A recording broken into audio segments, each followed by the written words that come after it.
Olá, eu sou Murilo Jacobi e vamos falar mais um pouco sobre o Decreto Federal 9507 de 2018. Esse decreto, como os senhores já sabem, estabeleceu as regras da terceirização para a administração pública direta, autárquica, fundacional e administração indireta, na esfera federal.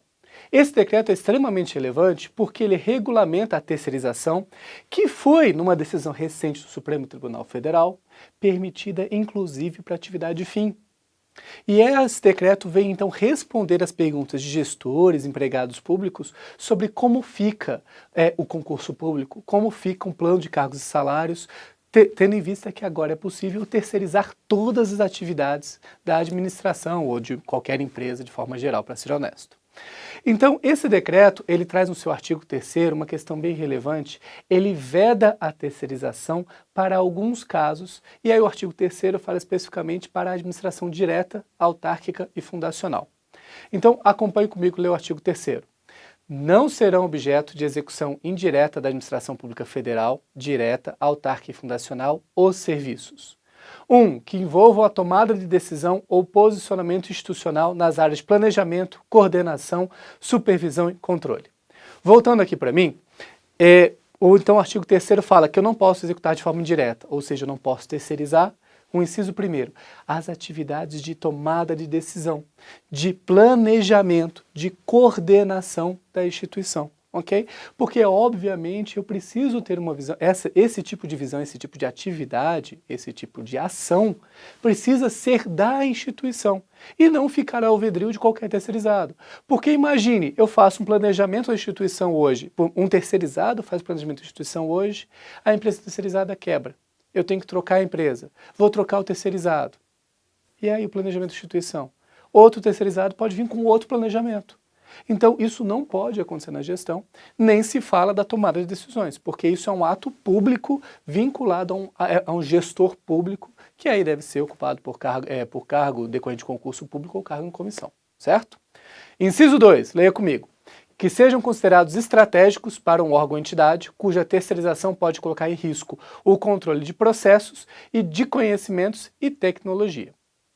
Do mesmo modo que o inciso 1º, essas atividades foram consideradas prioritárias para a administração direta e, portanto, terceirizá-las colocar em risco a administração pública. Esse, inclusive, inciso é mais claro sobre essa preocupação do decreto. Inciso 3º, que estejam relacionadas ao poder de polícia, de regulação, de outorga de serviços públicos e de aplicação de sanção. Esse dispositivo trata especificamente de uma previsão legal. Esses poderes não podem ser passados a um terceiro que não entregue a administração pública. Porque ele exige alguns requisitos que a função pública tem, como presunção de veracidade, para que eles sejam efetivamente aplicados. Então, essas atividades decorrem de uma limitação legal e doutrinária que eu não posso terceirizar.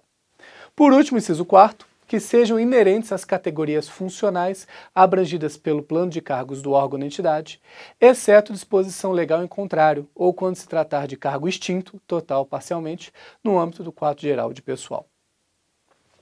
Voltando, apesar do Supremo Tribunal Federal ter permitido a terceirização da atividade fim, é óbvio, é evidente que eu não posso terceirizar atividades que estão previstas no meu plano de cargos. Porque essa atividade, pelo meu plano de cargos, está restrita a desempenho de uma pessoa que ocupa aquele cargo. Então, se eu estiver terceirizando, eu vou ter 2 pessoas em cargos diferentes fazendo a mesma atividade. E isso é o problema que a Justiça do Trabalho traz sobre terceirização, ou equiparação, ou desvio de finalidade das atividades. Fazendo um breve parênteses para a gente não se estender muito, a Justiça do Trabalho fala que é ilegal 2 pessoas numa empresa privada realizarem a mesma atividade, tendo cargos distintos, ok? A não ser que eles tenham ou mais tempo de casa ou uma qualidade na execução diferenciada. Qual é a preocupação do decreto ao manter esse posicionamento? Eu não posso ter uma atividade prevista para um servidor público também sendo executada por um terceirizado.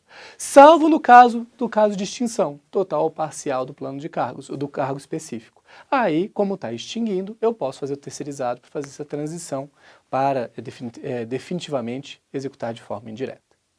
Espero que tenham apreciado o tema. Continue acompanhando o nosso canal para saber mais sobre o Decreto 9507/2018.